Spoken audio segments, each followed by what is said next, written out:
কিন্তু সবচাইতে বড় ভাইরাস হলো বগুড়া জেলা। জোরে বলেন কোন জেলা? আবার বগুড়া জেলার সবচেয়ে বেশি ভাইরাস হলো কাহালু, শাহজাহানপুর, নন্দীগ্রাম। এই তিন থানায় মাহফিলে একেবারে লোক হতেই চায় না। এর অন্যতম কারণ হলো এই যে মাহফিলকে কেন্দ্র করে যে মেলা বসে, মেলা পাশে কি বসাছেন আপনারা? এই কথা কন্যাকে চুরি ফিতের দোকানকে কি বলে? সেটা কি বলতে লজ্জা লাগতেছে? জোরে বলেন কি বলে?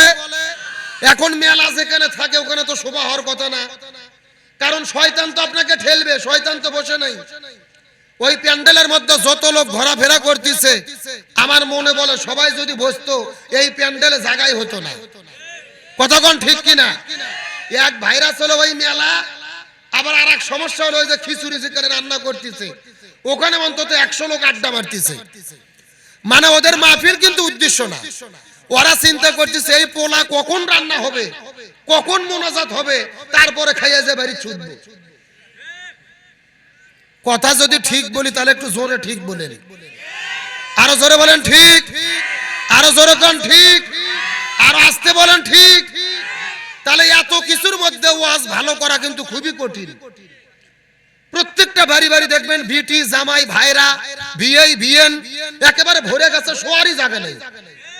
একেবারে সারা বছরের আড্ডা গল্প মারতেছে, ঘরের মধ্যে ল্যাব গরম করতেছে। অথচ মাহফিল যে মেইন উদ্দেশ্য এটা আমরা ভুলেই গেছি।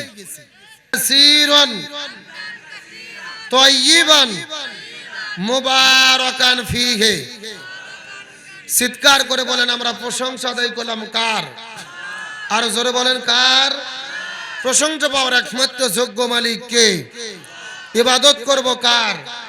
দাসত্ব করব কার? গোলামি করব কার? আইন মানব কার? প্রশংসা করলাম কার? লাভ হলো কার? আল্লাহ। আপনাদের বগুড়া জেলার কোন লোক যদি আল্লাহর প্রশংসা আদায় না করে আল্লাহর কি খুব বেশি ক্ষতি হয়ে যাবে? আল্লাহর পাওয়ার কমে যাবে? তাহলে চিৎকার করে বলেন প্রশংসা আদায় করলে কার লাভ? আমাদের বলেন না, বলেন আমার লাভ। জোরে বলেন কার লাভ? আমরা নিজেরা নিজেদের লাভ চাই কি চাই না?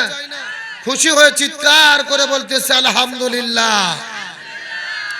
সম্মানিত উপস্থিত হাজিরিন, আপনাদের এই মাহফিল আমাকে দাওয়াত দেওয়ার জন্য প্রায় 3 মাস আগে থেকে যোগাযোগ করেছেন।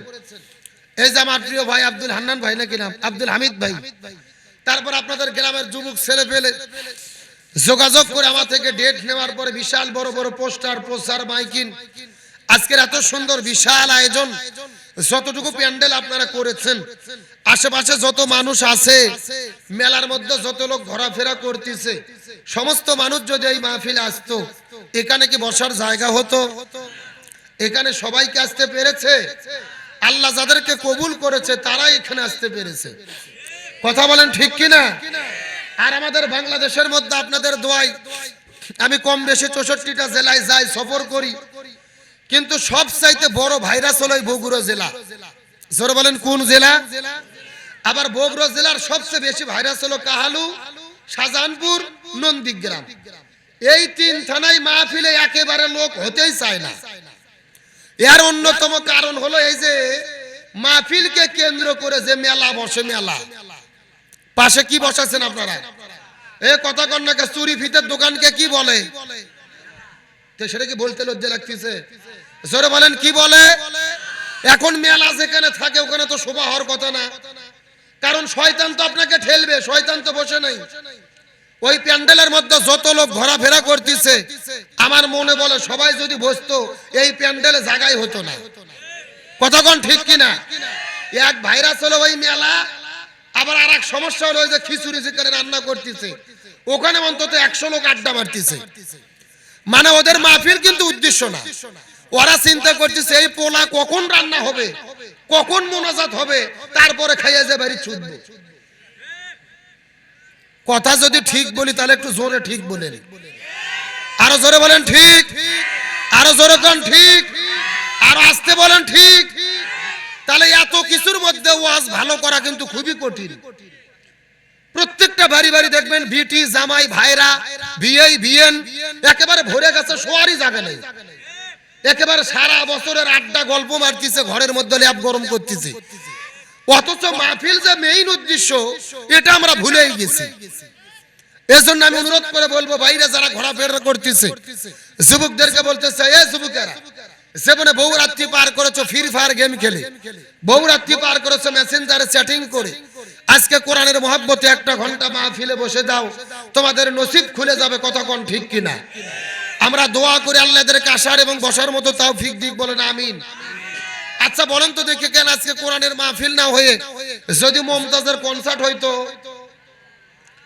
ফাইটা যায়, জোড়া দেওয়ার বুদ্ধি নেই, রূপ ভানে না আছে, কোমর দুলাইয়া ঝাঁকি হতো, যুবকদের মাইক দিয়ে ঢাকা লাগতো, যুবকদের ভিড়ের ঠেলায় বুড়ো মানুষেরা বসার জায়গা পেত না। কতক্ষণ ঠিক কিনা? আমরা দোয়া করে আল্লাহদের আসার তৌফিক দিক, বলেন আমিন। আমি আপনাদের প্রশ্ন করি, ভাই আপনারা কি তরমুজ চেনেন? তরমুজ? আরে ভাই কথা না বললে তো ওয়াজ হবে না। আমি কিন্তু অন্য ধরনের বক্তা ভাই, আমি ওয়াজ করব আর আপনারা ঘুম পারবেন এই সুযোগ নেই। আমি যতক্ষণ ওয়াজ করব আমার সঙ্গে আপনাদেরকেও ওয়াজ করা লাগবে। পারবেন তো ইনশাআল্লাহ? তাহলে চিৎকার করে বলেন, আপনারা কি তরমুজ চেনেন? আচ্ছা, আপনারা কি তরমুজের ভেতরে লাল খান না বাইরে সবুজ ঝুল্লি খান? ভেতরে লাল খান, তার কারণ মজা কার ভেতরে? ভেতরে লালের ভেতরে। ওই যে বাইরে বাইরে মেলার মধ্যে যারা ঘুরিয়ে বেড়াচ্ছে, এরা হলে তরমুজের ঝুল্লি খাওয়া পাটি। কতক্ষণ ঠিক কিনা? আরে বাবা, মজা বুঝতে গেলে ভেতরে ঢোকা লাগবে। বাইরে ঘুরে ঘুরে কোনো মজা পাওয়া যাবে? লোকজন কম হলে কি আপনাদের মন খারাপ হয়? দরকার নেই। এত লোক দিয়ে কি করবেন? এত মানুষ দিয়ে কি হবে? মানুষের মতো মানুষ হলে, ইমানদারের মতো ইমানদার হলে বদরের প্রান্তরের 313 জন সৈনিক যথেষ্ট। আরো জোরে বলেন, বদরের প্রান্তরে মুসলমানদের সৈন্য সংখ্যা কত ছিল? 313। আর কাফিরদের সংখ্যা ছিল কত? 1000। কিন্তু জয়লাভ করেছে কারা? মুসলমানেরা। তার মানে বোঝা গেল মুসলমানদের বিজয় সংখ্যাধিক্যের ফলে হয় না, মুসলমানদের বিজয় হয় ঈমানের শক্তিতে। কথা বলেন না কেন? সেই বদরের প্রান্তরের 313 জন সৈনিকের মতো ঈমানের স্পিড নিয়ে কি আপনারা আলোচনা শুনতে রাজি আছেন? আজকের মাহফিলে লোক আছেন 500, কিন্তু সাউন্ড দিতে হবে 5000 মানুষের। পারবেন তো ইনশাআল্লাহ?